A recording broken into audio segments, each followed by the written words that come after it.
The next panel is the future is CoLab. So how collaboration is shaping how we produce, maintain and sustain journalism.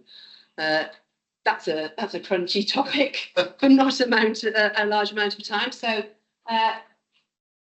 it's going to be ably chaired by Dan McLaughlin, a podcast editor with ARIJ PLC. Thank you so much, everyone, for tuning in today. The one thing that we know that this is a broad church of journalism. We've all got different specialities, different backgrounds, different aims. You know, some of us, to borrow a football analogy, might be Blackburn Rovers fans. Some of us might support Preston North End. Some of us might be unfortunate and support Burnley. But we are all passionate about the one thing, and that's football generally, the beautiful game. And I think that's the same for journalism. Whether we are from a big publisher to the small publishers, whether we work in print, online, broadcast, podcasting, like myself, we all have got these this singular love for what we do, storytelling. And collaboration is in the DNA of journalism at some level. Sometimes it can be tricky to manage the rivalries. So what we've done today for this panel, The Future is CoLab, is get a coalition, a collaboration of journalists from different walks of life, essentially.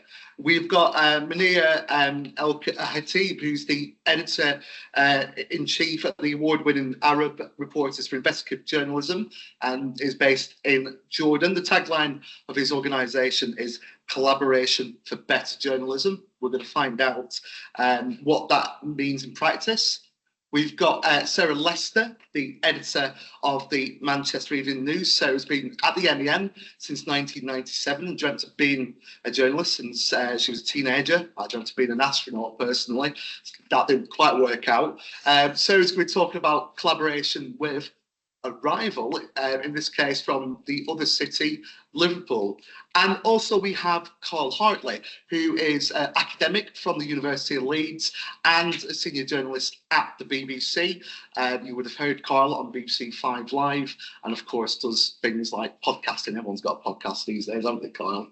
But first, what I would like to ask all of the panellists is, can you give me an example of a collaboration that you have worked on?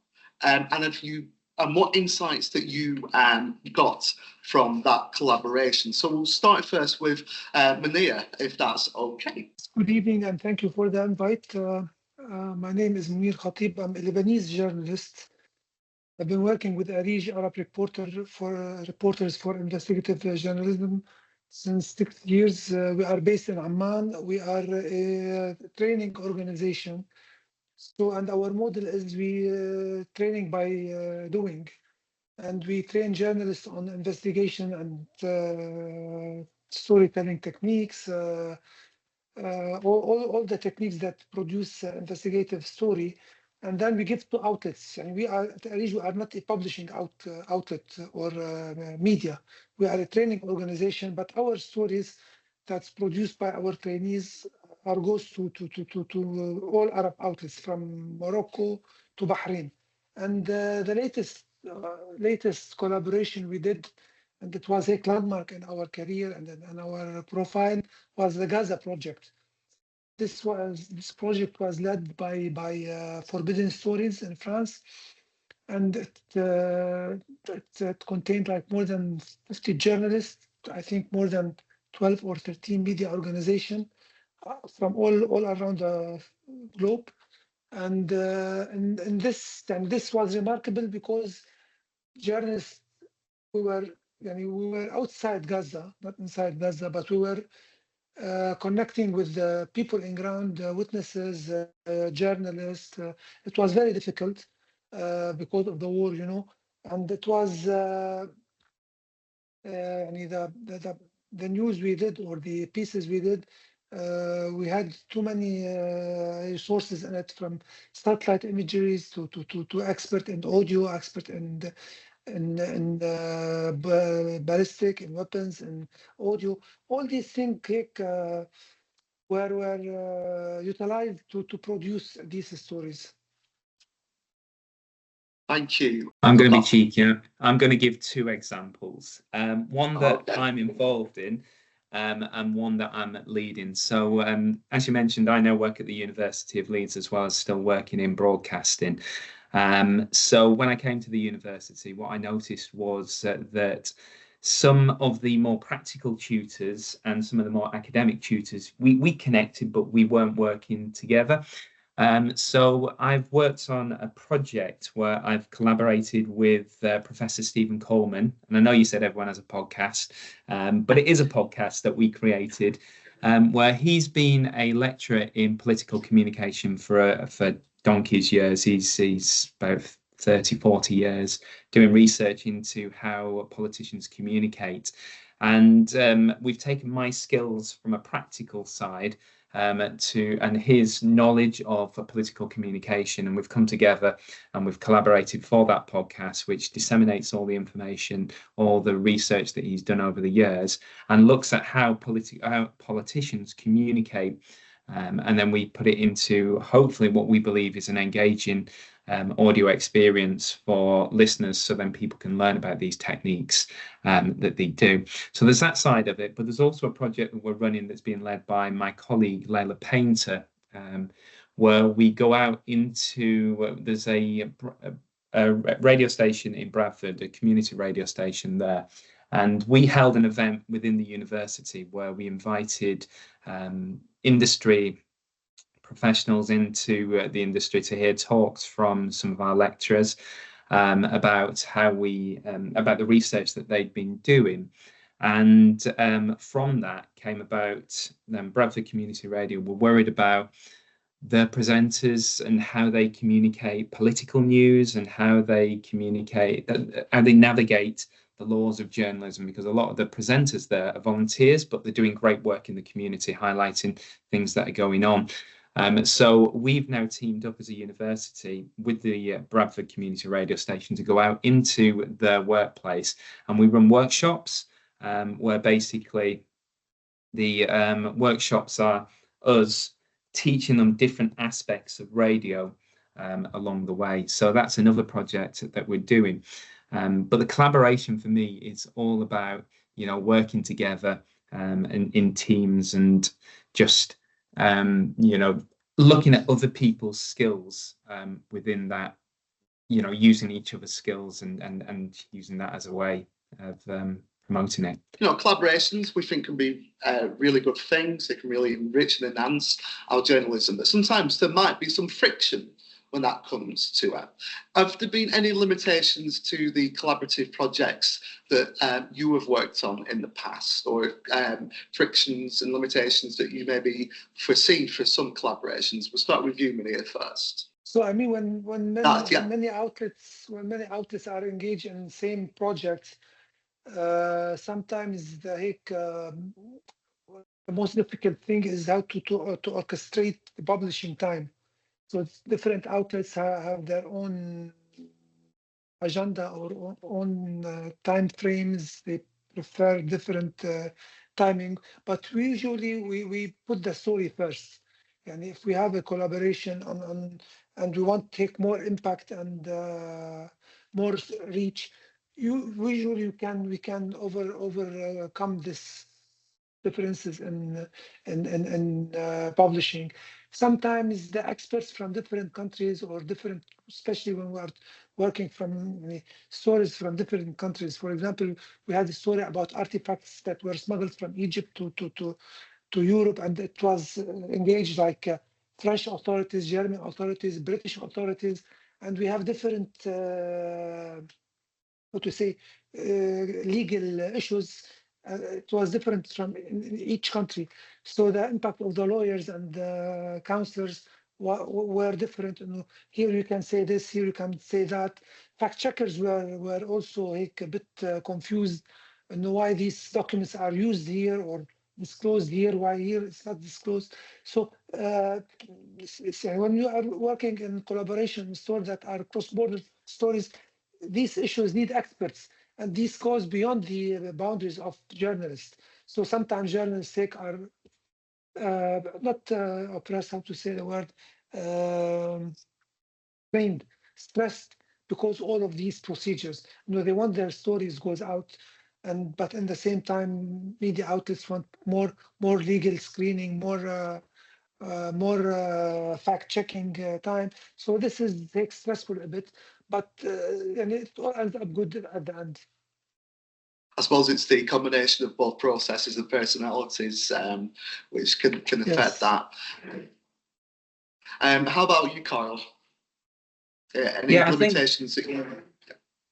Yeah, I think for me, I mean, one of the things when I was going into the collaboration with Professor Stephen Coleman was my own doubt. So I was doubting myself. So it is down to people's personalities. I was wondering if, because he's got so many years of experience within the research side of political communication, I was doubting my own abilities. But I very quickly found that, I complemented what he had in experience of political communication. I had the experience within the broadcasting side. So that was one element of it.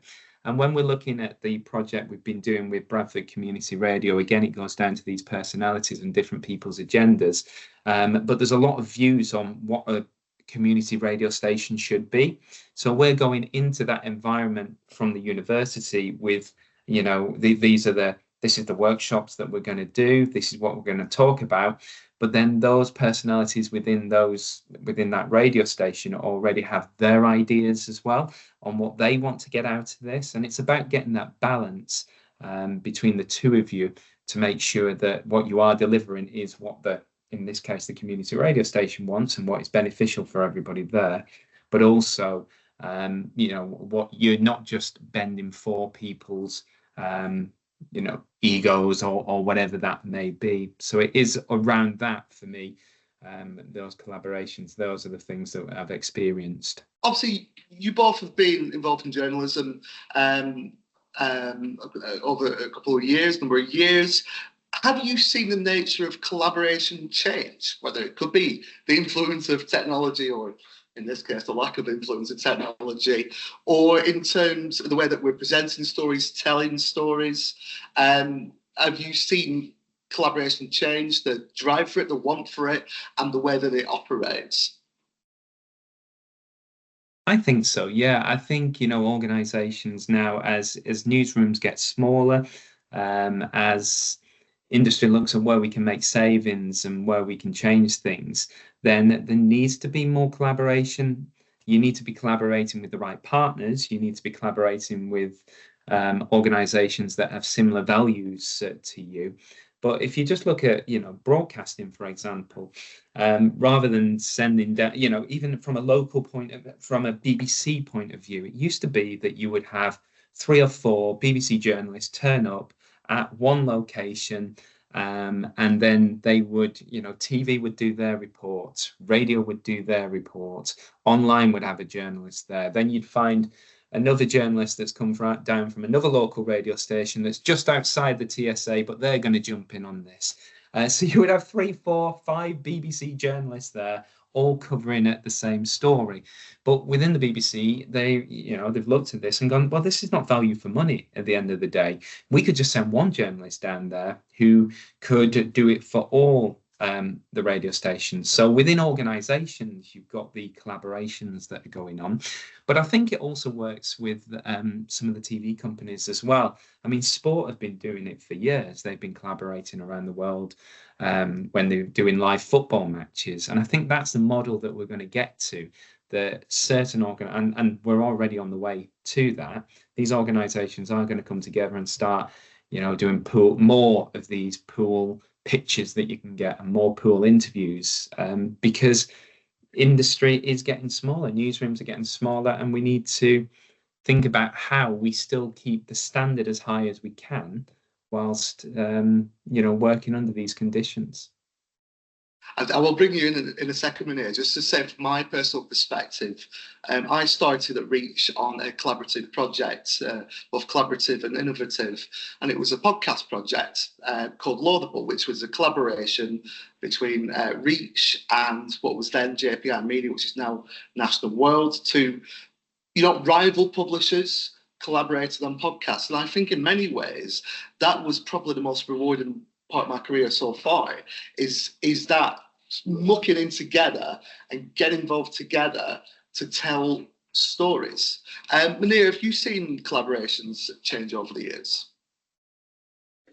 Yes, of course. I mean, since Panama Papers, these international leaks, where many outlets were collaborating together, there were huge data sets involved in these stories, and these needed the special skills that were not available in newsrooms. So also technology. I mean, we worked in like one workspace cloud or something very secure. Uh, but I think what's more important, the mentality of the journalist. Yeah, I come from the Arab world where journalists are very self-centered and they want only their name on the story. Now, when we were working on these leaks, we can find the story with 5, 6 names in the byline. So this is created a different atmosphere, different attitudes toward the story, and people here, journalists became more humble. I mean, more wanting to share their knowledge with others, and no, this is not private and only for me or for my organization. And this is the idea that stories comes first, now becoming a like trend or among investigative newsrooms. So yes, lot of change, especially recently. We don't have in Arab newsrooms. People are expert in for example, I will give you an example for like climate issues or environmental issues. We need experts. We don't have this expertise in our newsroom. And if you want to assign a person or journalist who is expert in climate, or this will cost you a lot for maybe to produce 2, 3 stories a year. So now we are doing this with many outlets. You give us this, we give you this, yani, and people are coming more appreciative and accepting to work together. Where do you see collaborative journalism going? Obviously, we've talked about insights from current collaborative projects. You've worked on the previous ones, and we've talked about how it's developed. Do you see it continue? Do you see it? Do we continue to collaborate? Will there be an improvement when it comes to collaboration?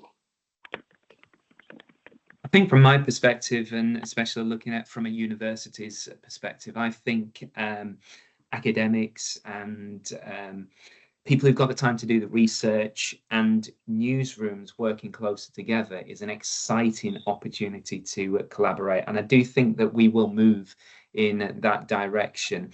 There's going to be lots of, so when you look at, and I was as guilty as this when I was in industry full time, you would look at academics and you'd think they're doing some great research there, but you know, how's it really going to impact on what we're doing in industry? Since arriving at the university, I've actually seen close up. So I've been at the University of Leeds now for 3 years, and I've seen close up this research that these academics and researchers are doing. And I can see how it would make real impact in industry.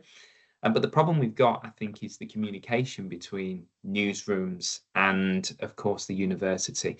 So I believe there's and within the university, again, it goes back to the practical tutors and the academic tutors getting closer together, like I did with the podcast with Stephen. You know, we work together and we, you know, have got a mutual respect for each other in that sense about what each other does. And I think academics like myself, practicing academics, can actually be a real bridge between academia and the newsroom, where we can be the translators maybe, because I think, like I was saying when I was in industry, sometimes there is that disconnect between the research that's been done in academia and within the newsroom. But if we can work closer together, like we're doing with the Bradford Community Radio Project, when we're going in there, if we can be at the beginning of any research that's being done in the university, but actually tie it in with industry and work closer like that. And there are lots of projects being done at different universities doing this, but I see these collaborations actually helping change how the industry is going. And as I mentioned, you know, as we all know, newsrooms have got a little bit smaller. AI is a perfect example. We all see the advantages and disadvantages of using artificial intelligence, but if we have researchers who are working directly with industry and with newsrooms on these kind of projects, you know, making sure it's staying ethical, they're doing the research, and then industry's benefiting from it, then it's a win-win situation. And I just feel, you know, those collaborations are going to be the ones that really help industry, along with, similar to what I was saying, more working together with rivals and things like that. We'd love to hear about the recent collaboration that you did with the Liverpool Echo, the insights you got from that collaboration, and your thoughts on sort of the nature of collaborative journalism today. Yeah, of course. So I'm going to talk about two, actually. The first was one we did with all, because I think one leads into another. We had 6 titles across the north who did, you may remember, the quite iconic train spotting front page, where we took the train spotting film poster and used the then Tory government to make it a plea for HS2, which ultimately wasn't listened to. But we teamed up across the northern titles, both within the company I work for, Reach, and non-Reach titles. And that was the first really big collaboration that I can remember, where we all came together and said, we need a thing. And actually, this tapped into a very strong view I have at the moment, that the country is far too much run from the south, not from the north, and northern voices don't get a lot of hearing. And so, and the view looks quite different from up here, of course. So bringing together all those really big, prestigious titles made a noise, a very big noise. And I just wanted to mention that one first, because that was the first really big one we did. We also did one around poverty. But the one with the Echo is a bit more interesting, because the cities of Manchester and Liverpool are traditionally great rivals, big, you know, northern cities with great and differing values, really. And some of the conflict between the two is part of what makes us good, I suppose. Myself and Maria, the editor there, actually studied at UCLan. That's where we did our journalism training many, many years ago, and are great friends. And when this came up, we talked about it, not for that long, actually, because it seemed a bit of a brainer. This was a plea to the government to fund a route between Manchester and Liverpool. And anybody who's travelled that route knows that we have poor substandard transport, which wouldn't be allowed in around London, and has a great impact on our economy. And we thought that if the two of us came together and said, actually, we both think this is a good thing, we put this on the front pages and we made a really big digital noise about it, it would be eye-catching. And I think it certainly was. And our headline was very much about Liverpool. It was kind of like almost captured the rivalry. Liverpool and Manchester agreeing this must be really important. I think that's how we did it. And it made a really big noise. And the news is leaking out now, and will be in the spending review, that probably it will win that campaign. We're just kind of working on a piece for today. So it did work. I think traditionally in the past, and Dan, because I can't see you, you'll have to stop me if I'm going on too long, but in the past, newsrooms worked in isolation, were kind of almost big, arrogant in some respects, brands that told people things. But I think we listen a lot more. I don't think the readers care particularly. I'm not even sure they're that bothered about who's first, and what they want is trustworthy facts. And these were two trustworthy brands, trusted brands, coming together to say something. There were nuances within it. There were certain things that so I think Manchester is less bothered than Liverpool about the rivalry, and that came out through my conversations with Maria. So an example would be that I had suggested, do we put the Liver Bird and the Bee together on the front? And she was like, no, I can't. It wouldn't be right to put the Manchester Bee on the front of the Echo. Whereas for me, that wasn't an issue. So one thing we learned from that is, individual nuance. And what makes it work, though, was trust and the kind of shared values. And I think as over the years, as we've diversified in what we do, huge TikTok brands from brands like ours, and we sort of learned to collaborate, relax a bit more. And some of the stuff about, let's be first to something, it doesn't really matter too much. I mean, we all want to break stories, yeah, but I don't know how much readers care or ever cared, really. I think there are some things like our work around Awab's law where we broke something and we told the story and we campaigned and we changed the law. Those are things where you lead on it, but I don't think that's quite the same thing. So collaboration needs trust, I think, is it, common goals, not get too bogged down in details. Only that within my company of ARIJ, there are a lot of big brands, national, local, all with different values. And all operating independently, but we actually share a lot more than we ever did. And when I started, we wouldn't have shared like we do. I think we're an embattled industry, and that helps. I think we've learned that actually we've got so much in common that is really important. Thank you, Sarah. And it was definitely worth the wait for that answer, because it was a fascinating insight. Just to go back to you, Munir, because obviously we sort of cut from your answer. Sarah was saying that it is a bit of an embattled industry at the moment, but looking to the future, what can you see for the future potentially of collaborative journalism? And that could be a great way of facing the embattled industry that we're in. I would talk, from our perspective, I mean, from our experience in the Arab world, the smaller the newsroom, the bigger the need for collaboration. Because, I mean, in recent collaborations we did when we partnered with huge names in the media like Le Monde, Radio France, Der Spiegel, Guardian, France Press, the stories were more credible for our audience, and it has more better reach, and the credibility became more impactful.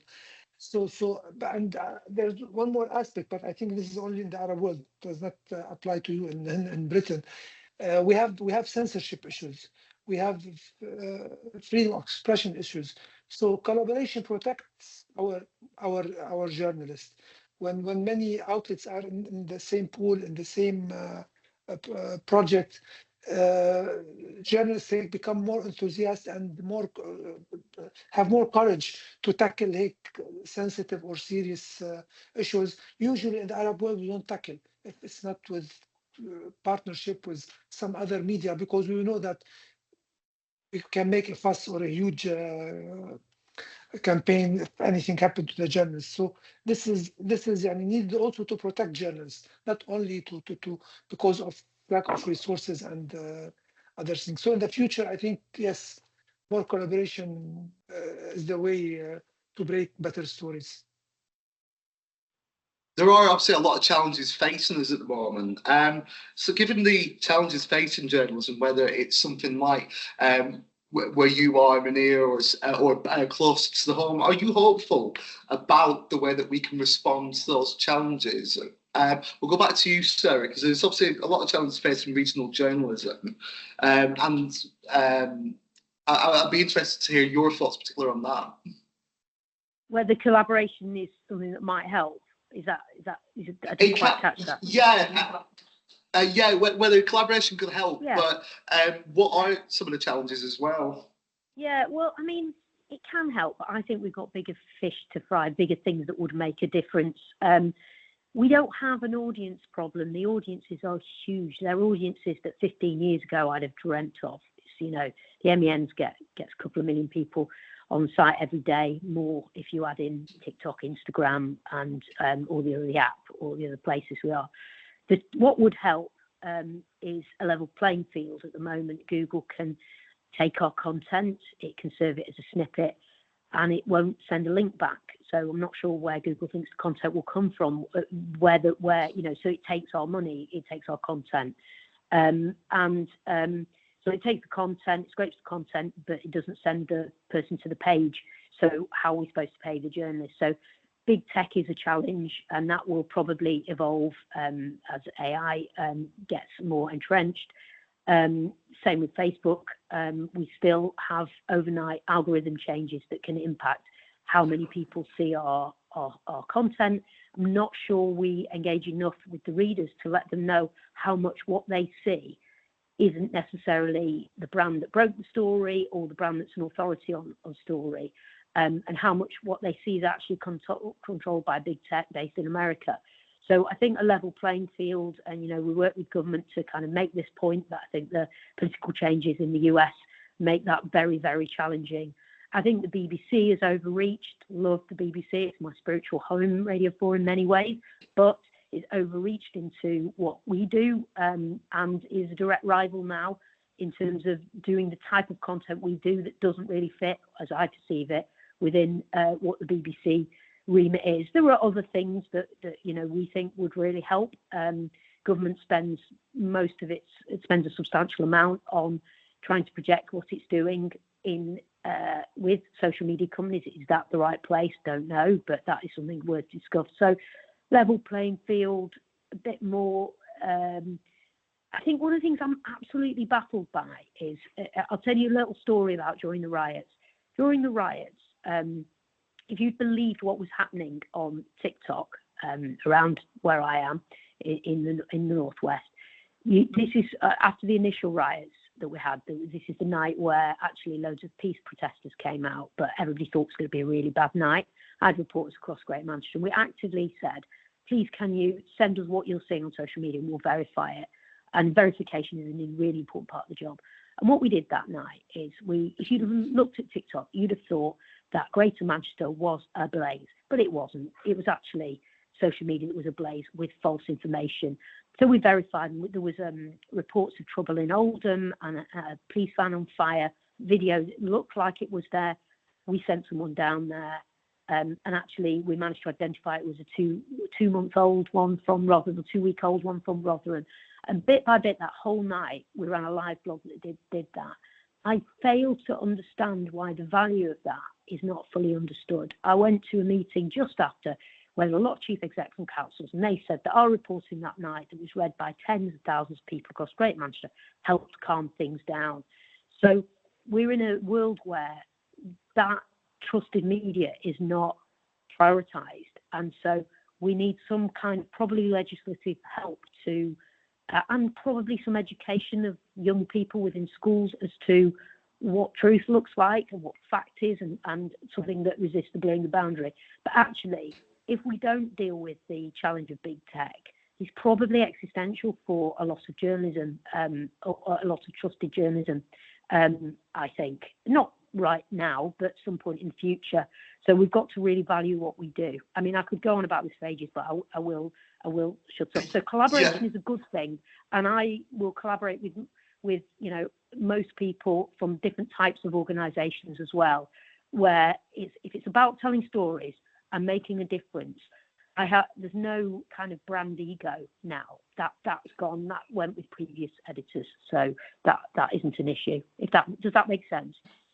Yeah, thank you, Sarah. So we've got a bit of time now, potentially to get any questions, whether there are people on the Microsoft Teams that would like to ask questions on the chat function, or the people here at the UConn campus. So we're going to start with Sophia. Okay. So I'm Sophia, I'm Audience Director at Metro, and thinking about what we were talking about before, the panel before was about community, and now talking about collaboration. We often think about making our journalists, particularly our upcoming journalists, into news influencers to enter these tech spaces that are very different. Has anyone in your organizations thought about bringing the journalists to the news influencers, since they have the clout already? Is there work that maybe we can do to, I guess, teach them some of the very important stuff, or would that also damage further down their reputation? I guess it's open to your opinion. Thank you, Sophia. Who would like to start with that answer, if you've got an answer to that? The thing is that we get lots of content from social media, and actually do work with them. If you're talking about working with them to amplify a story, quite a lot of news influencers will share our content, and we would work with them on stories, on influencers. But in terms of sources of content that we might then write about, I don't know whether the question is sort of suggested, because we've got quite a big, I think most Reach titles have got quite a big video brand, quite a big social media brand. So we've probably got the resource we've got the kind of influence to do that. But if you're talking about like amplification of messages, I wouldn't be against working with particular influencers, but you'd have to understand that they'd have to stick to the values of the brand. So there are certain things that we don't do because we're trained journalists and we're also subject to IPSO regulation. And quite rightly, there are things we can't do. If you look at news journalists, so when I think of news journalists, I think about Nicola Bulley. I think about all the people that went down to the scene and reported as influencers there on what was going on. However, what they reported was complete misinformation. So if it's about a new, what I think is misunderstood is the processes that we go through to tell a story to ensure that it's right, and they are incredibly rigorous.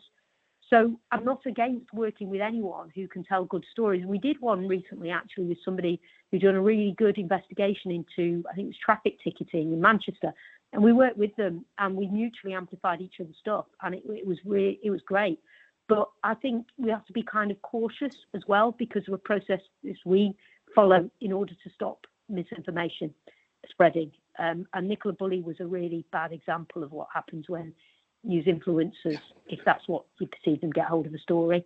Is this relevant to you, the sort of news influencers, and the potentially collaborating with them in terms of what you do with your investigative journalism?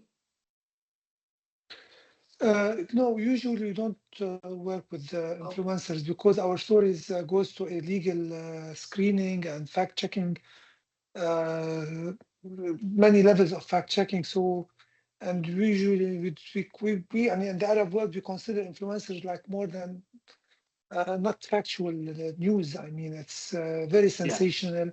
While we have our different type of stories, so we try not to mix. I think they went through different terms and terminology, whether it's content creators, news influencers, or once upon a time citizen journalists. We're going to go to Alison now. Alison's got a question. It's just picking up on what you were just saying, Sarah, because I saw the Zoe Bread investor. I followed it every day on TikTok. It was hilarious about the Manchester car parking situation. And she was absolutely scathing about how she was treated by other news media. And she ended up making content about how appallingly they behaved and like took her stuff. What did you do to be different? How did you have a good relationship and cover that story without ending up being the subject of, a TikTok video by her saying like, they ripped me off? I think because it all comes down to the relationships at the end of the day. And I'm just really interested to know how you manage that. I think you're spot on with that. Now, I didn't directly manage this, so I'm going to talk broadly about it, but I do know what we did, basically what we did. I think it's all about not ripping content from social and putting it out there as your own. I think that's really not great, is it? And about my understanding is, now I'd have to absolutely check this, but my understanding is we did a proper job, as in we spoke to her. We did it as, this person, this influencer has exposed this massive flaw. And we did it like that. But rather than just doing it, I'm a big believer in go speak to the person, don't just rip it. So I think that is what happened at the time. It can't be 100%, but that is why I'm giving her full credit as well. That was not our story. Yeah. We would not have known about it. And it's no skin off anybody knows. She's happy then because we've amplified it, but we've given her full credit. I think the ripping and stuff and not giving full credit is really poor play. So I think just behaving in a courteous way, the stuff our parents taught us, all that stuff, that's translates to this world, and it can be quite a ruthless world. So I think showing a bit of humanity is probably the best way forward. That's really interesting, and it comes back to what you were saying about Google taking content and not crediting. It's behaving in the same way, isn't it? All the way. Thanks, Sarah. But, like I said at the start of this panel, is that we are a broad church. We've got multiple disciplines, multiple interests, multiple. We work with multiple publishers, multiple broadcasters, and collaboration can look different in multiple ways. There's no sort of one size fits all answer to it. Collaboration can work when it comes to Munir with the investigative journalism over in Jordan in different ways, or whether it's in Manchester with Sarah, or through the work that Carl had to leave early, sends his apologies. did earlier on. But, you know, collaboration works in different ways. This is why we're here now to do this panel, is finding the multiple answers, not the one size fits all. So I'd like to thank all of my panelists today. So that's been Munir, thank you very much, Sarah Lester and Carl Hartley. And I'd like to thank you all for listening. We've got another cracking panel coming up next. And like I say, at the end of the day, we're all storytellers. We might be all playing for different teams, but we love the game. There's a great thing that Big Finish, it's Doctor Who audio drama company, says, for the love of stories, and I think that sums up the job. So thank you very much.